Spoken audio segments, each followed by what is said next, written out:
He looked all of you in the eye, and he said the board made the decision after he left the company, and he had nothing to do with it.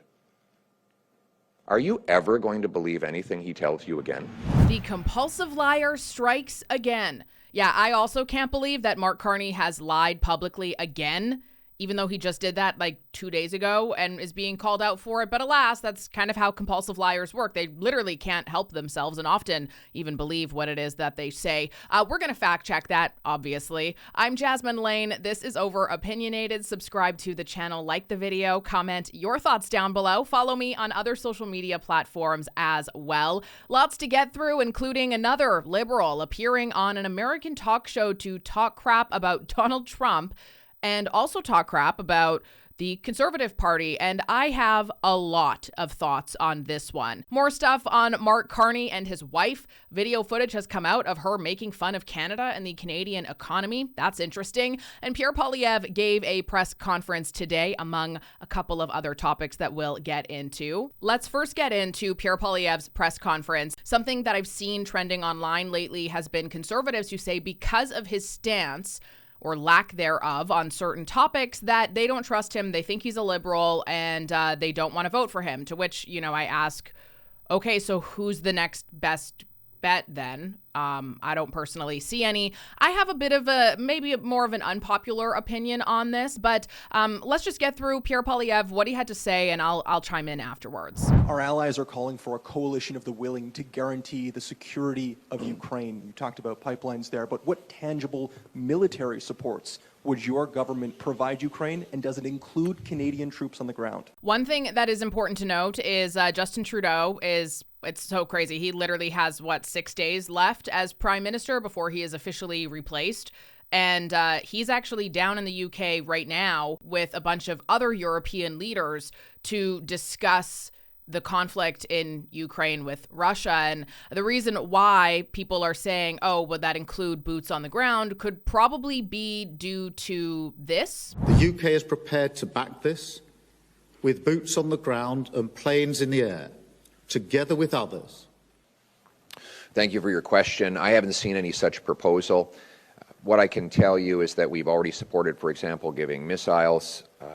We got a thank you letter from the Ukrainian military for the missiles that James Bazan, my shadow minister of defense, identified, and then the government eventually accepted his suggestion to donate them. We also think that that the best way to provide support is by selling Canadian energy, breaking the Russian monopoly that finances the war. Putin has total dominance on the European energy market because Canada, under Justin Trudeau and the Liberals, has said no. I wonder sometimes, if we had 1 million barrels of Western Canadian oil going to Europe right now, or 3 years ago, if we had thousands of cubic feet every day of natural gas going to Europe from Canada, would Putin have been able to fund a 3-year-long war? I doubt it. But Justin Trudeau and Mark Carney said there was no business case for exporting LNG and oil. Both of them have opposed pipelines. They're on the record. Don't be fooled. The last-minute promises they make before elections are not even worth the promises, not even worth the paper they're written on. Only the Conservatives will repeal the Liberal anti-development law and rapidly export Canadian oil and gas and other materials to break dependence on dirty dictators and bring home powerful paychecks for our people. I got into a conversation about this earlier today because a lot of conservatives are upset with Pierre Poilievre and the Conservative Party for not taking more of a Donald Trump approach to this situation. And I think that, at the very least, perhaps there's some things in here to consider. This comment reads, I need a Canada leader that values hard work and freedom, that is courageous and has moral clarity. His Ukraine statements are the opposite of moral clarity and courage. It's cheap slogans. My excitement about Poilievre vanished after that. I don't want to be too hard on him. We don't have better options, and there is a ton of good things in him. But this is just a strong feeling that I'm trying to fight off. I wish he would course correct, clarify his position with more depth, and perhaps perhaps he will in the future. We don't know. My response to this, though, was I hear you, and many others agree with you. While there is a lot of nuance and factors here, by international law standards at least, I do think he is taking the appropriate stance diplomatically at this point. He has been clear about reducing foreign aid, about getting out of war. And keep in mind, we have an incredibly large Ukrainian population in Canada. Imagine how much worse the rhetoric from the Liberal Party would be if he said anything differently. And their propaganda is working big time. So he has to play it safe and be respectful of our own citizens, refugees, and immigrants. I agree that all in all, the Liberal and Conservative parties are issuing many of the same statements, plenty of which Poilievre has been saying for the entire time, and now the Liberals have copied him, which puts him in a very tough spot. In the same way that Ukraine will never win this war, Poilievre will never win the election if he takes a hard stance against Ukraine, or even, something that just appears to be against Ukraine. It's important to keep that in mind always with his rhetoric. He does not have a mandate. He is being smeared baselessly, nonstop, successfully. He has to play his cards right. And as much as what Trump had to say about this makes a lot of sense to me and resonates, I'm showing Poilievre some grace here because it is a very hard position to be in as a leader of the opposition who is trying to win. Most Canadians do have a very soft spot for Ukraine. Many don't know how the country was often viewed prior to what happened with the war, and many Canadians share Ukrainian ancestry. If he wants to win and take votes from the libs, he's going to have to play some issues incredibly smart. Moving on to Mark Carney, compulsive liar Carney. There's a nickname there that we can think of, I'm sure. Let me know your suggestions in the comments down below. His wife, This is an older video of her who is seemingly discussing the Canadian economy quite poorly. On the plus side, we are still a much more united society. I think, the wealthy people in this country, they live in nice neighborhoods. They don't live in gated communities yet. They do share the same institutions with the rest of us. The kids, many of them do go to the public schools. They pass through the same health system on their way to the US. That video was during a conversation of income inequality, and it is truly just beyond me to have a woman who complained about $1 million a year for housing, saying that wasn't suitable for their accommodations when he was working over in England, be the same woman talking about income inequality here in Canada. In that clip, they were discussing the problems in terms of rich versus poor versus middle class and all that stuff. And essentially what she was saying there was that rich people in Canada will be here and they'll use the public school system and, they'll use our healthcare system, but ultimately they're just passing on through because they're going to end up setting up shop in the US once their business becomes so profitable because their economy is far stronger than that of Canada. Their taxes are far lower than that of Canada. And I also found this, which I thought was quite interesting. So again, this is dated March 27th, 2013, posted on the CBC actually, and it's talking about Mark Carney's wife and the many criticisms that she has drawn when the two of them moved to the UK for Mark Carney to take that job. And I thought this was interesting because remember how Mark Carney was talking about how we just have to tax the big businesses more. We're going to put a carbon tax on them. And he's talked a lot about taxing the ultra wealthy. And this was proposed with the capital gains tax hike as an example, where the rhetoric, the narrative is it's only going to affect the wealthiest of Canadians who can totally afford it. Nobody else is even going to see it. And I just think that this is so contradictory and so hypocritical, and also the truth that they're trying to lie to you to make you feel as though this isn't the truth, which is why you have typically people who are quite young on X and on TikTok and on social media who are foolish enough to think that a tax on the ultra wealthy, a tax on the most profitable of businesses who pollute more because of their operations, obviously, that's not going to affect us, the average civilian, very much. It's such a foolish take, and clearly if anybody is just regurgitating that message, they have absolutely no idea how the world works. Wow, I wonder who employs all of us, and I wonder what would happen if those people were taxed so hard that they left because they could just go to the U.S. and be taxed in some states 50% less for their business operations than they are here in Canada. Oh, and they could also, build something in a faster time period than perhaps 10 years or so, which is usually the average of what it actually takes to get stuff done here on a large scale in Canada. So back in 2013 on Twitter, she had posted a story about how the French president had decided to scale back a proposal that would have seen higher taxes on the ultra rich. Capital gains tax, anybody? And the tax plan had caused the ultra rich to leave France in droves and set up in London, which ended up decreasing the supply of high-end homes. That was the story that broke. And again, capital gains tax or taxing an extra carbon tax on the biggest polluters. So Mark Carney's own wife is complaining about the exact same policies that affect her as the ultra-rich and affect Mark Carney as the global elitist that he is, that Mark Carney was fully in support of, still talks about, and talks about implementing because he thinks people are stupid, and unfortunately a lot of them are, into thinking that this is a good idea, and that he advised the Trudeau Liberal government to implement. In this, though, she tweeted following that story saying, "Maybe I'll find a place to live in London after all," because that was where the taxes were far lower than that of France. No, like what our strategy with Trump, and I've dealt with Trump in the past, he respects strength. He respects strength. Like a lot of bullies, he respects strength. And that's part of the reason, look, we got to build here for ourselves, but it's also to show him that we are masters in our own home, right? We're in charge. This guy just cannot stop lying. Oh my word. Pierre Poilievre rips him to shreds in just a little bit here. But on top of all of the other lies that he's told in the last 7 days alone, he goes and says here that he has dealt with Trump in the past.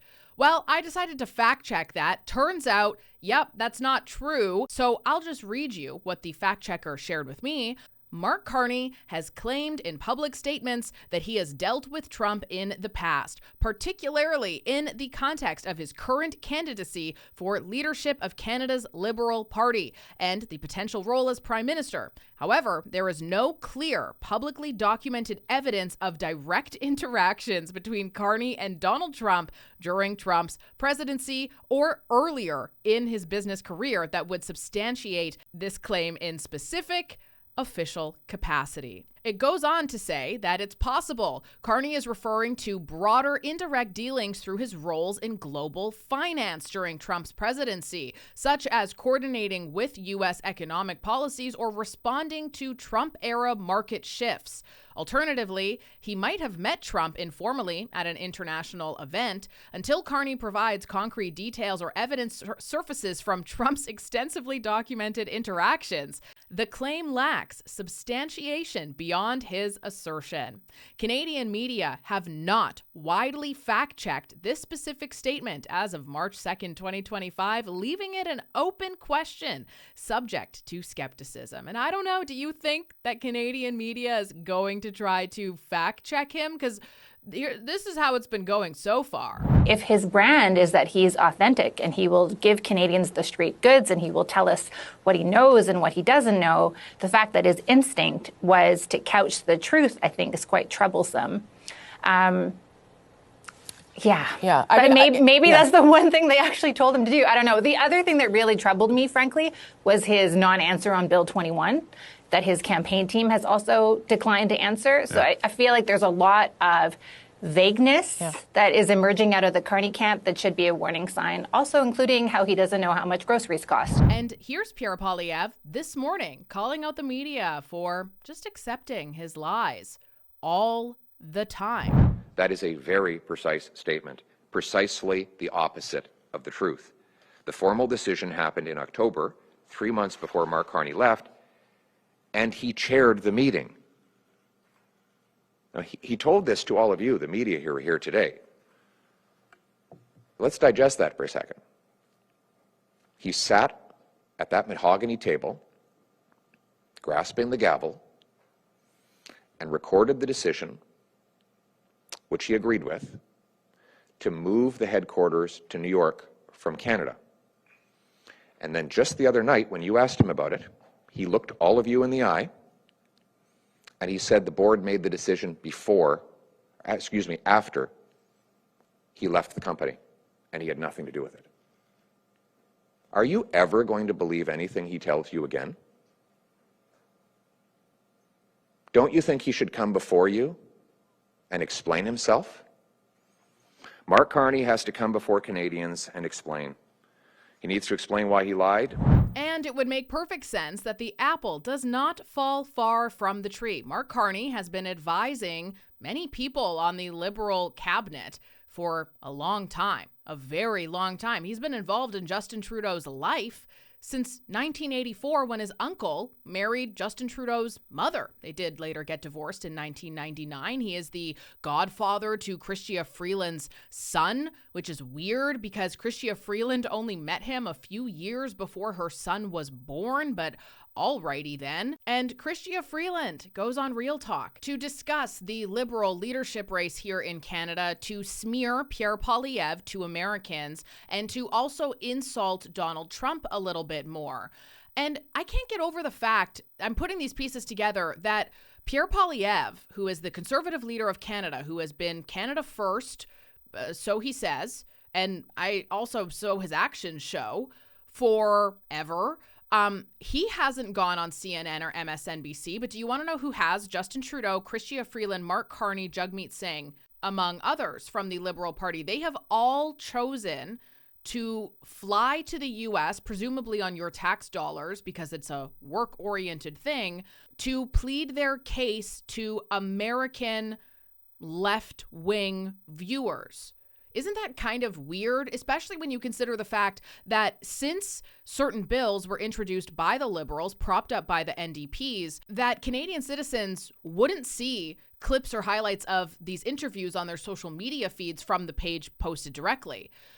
They would have to instead watch it on television, which the numbers of that in Canada statistically are quite low, or they would have to go on YouTube or something to watch the episodes there. That's the only way that Canadian citizens would see this, because the Trudeau government has blocked news, and CNN and MSNBC are news sources, right? They've blocked those from being visible in Canada. So when you put those pieces together, it just kind of makes you wonder, who are they actually serving and whose votes are they really trying to win over here? Because you're not even talking in your own country, and you're not even talking on a platform where you know that your country's everyday citizens will be able to view it because you've passed laws to prevent them from doing that. That's weird, right? So Justin Trudeau, who's on his way out, used to be very popular. I mean, he still has his fans, 3. And they may be asking, why did you turn on him? Because, you know, you were part of his government. What was it? And also, what would you do differently? And if you watch the election here, don't ever say, nothing comes to mind. That's the bad answer to that one. What would you do differently? Well, you know, with the Prime Minister, I think every politician has their sell-by date, and that's part of what happened. But I think the other thing that happened is my party, we're actually called the Liberal Party, and I am an old school Liberal. And Liberals in Canada win when we are focused on people and on what they need in their lives. And we lose when people think that we're focused on virtue signaling and identity politics. So it's kind of funny there, because she says that, oh, it's virtue signaling, identity politics, while in the same breath also saying this. Pierre Poilievre? How do we say his name? Pierre? Well, I call him Maple Syrup MAGA, or Mini Trump. And he is pretty Trumpy, and I think he built a campaign on trying to imitate Trump. The fact of the matter is that Poilievre has never launched a campaign around Donald Trump. The fact of the matter is that the Liberal Party launched a smear campaign comparing Poilievre to Donald Trump, and that is their new talking point, or I shouldn't say new, they've been using it for 3-4 years now, that all conservatives are Trump, which is just, it's so uneducated and lazy. What do you make of the fact that Donald Trump says that he doesn't like what Mr. Poilievre is saying about him and it's not positive? Your reaction? Pierre Poilievre has said that he's going to put Canada first. He's going to make sure that our Canada First plan grows bigger paychecks for Canadians, that it protects the territorial integrity, our sovereignty. We're a proud, sovereign nation that will never be the 51st state. What Donald Trump is saying? Sorry, I don't understand what you mean.